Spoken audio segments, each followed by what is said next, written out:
Salam Bapak Ibu, Saudara dan Saudari, sahabat-sahabat garam dunia yang terkasih. Di dalam Injil Matius bab 12 ayat 14 sampai dengan 21,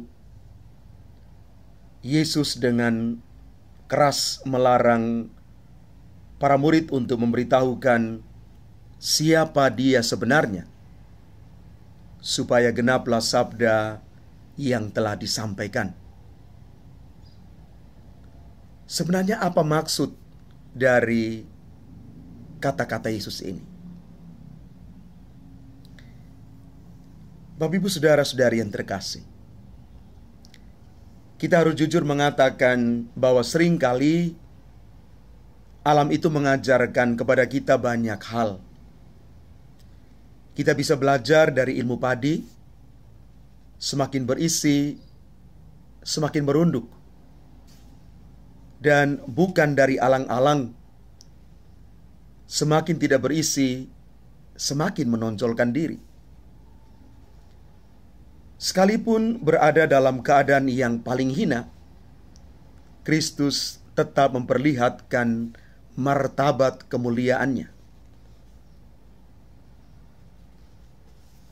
Sebaliknya pula, ketika diliputi dengan segala kehormatan, Ia masih menunjukkan kerendahan hatinya.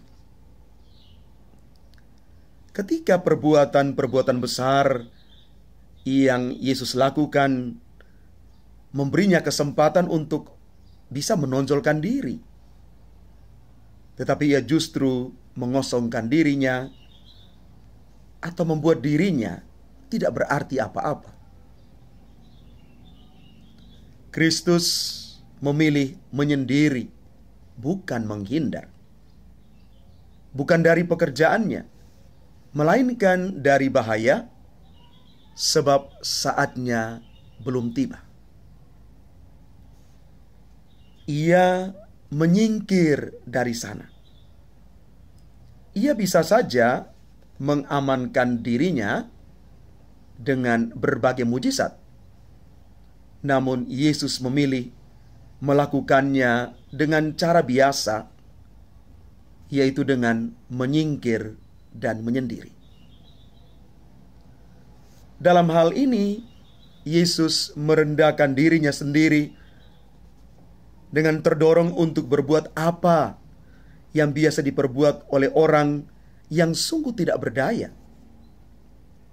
Dengan demikian, Ia ingin memberikan contoh untuk suatu perintah yang disampaikannya. Apabila mereka menganiaya kamu dalam kota yang satu, larilah ke kota yang lain. Kristus sudah cukup berkata-kata dan melakukan segalanya untuk meyakinkan orang-orang Farisi itu. Jika mereka memang bisa diyakinkan dengan akal budi dan mujizat. Namun bukannya mereka diyakinkan, mereka malah semakin mengeraskan hati sehingga Ia meninggalkan mereka tanpa dapat disembuhkan.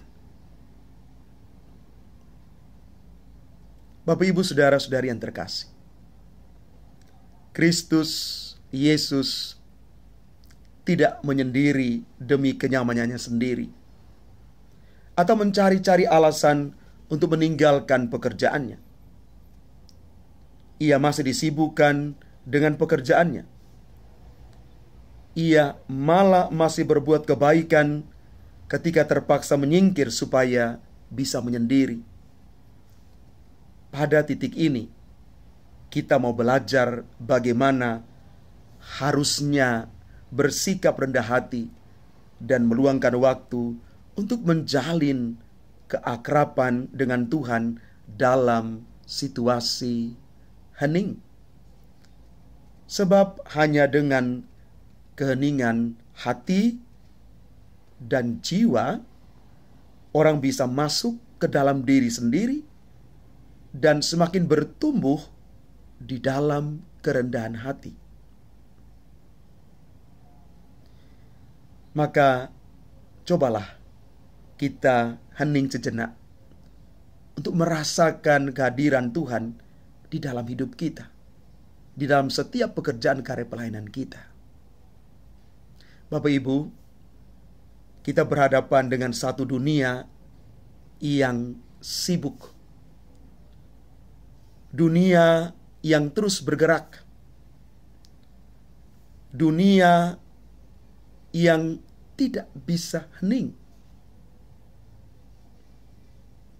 Kesibukan demi kesibukan membuat kita kadang-kadang kurang ada waktu untuk masuk ke dalam diri sendiri, melihat kedalaman diri sendiri. Maka mari Bapak Ibu, saudara-saudari yang terkasih, sebagai para pewarta, kita harus belajar untuk memiliki kerendahan hati, karena kita wartakan adalah Kristus. Dan yang kedua, supaya pewartaan kita sungguh-sungguh berdaya guna, berdaya ubah, dan berdaya pikat, kita mesti punya keheningan hati, kebeningan jiwa, supaya apa yang kita wartakan itu sungguh-sungguh keluar dari apa yang sudah kita hidupi. Maka pertanyaan refleksi hari ini untuk kita, apakah saya rela menolong orang lain atau mencari-cari alasan untuk menghindar dan tidak rela untuk membantu?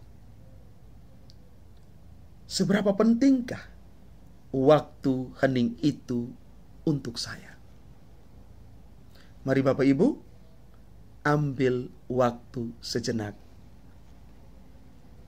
dalam keheningan, kita akrab dengan Tuhan, kita mendapat kekuatan untuk karya pelayanan kita selanjutnya. Tuhan memberkati kita. Amin.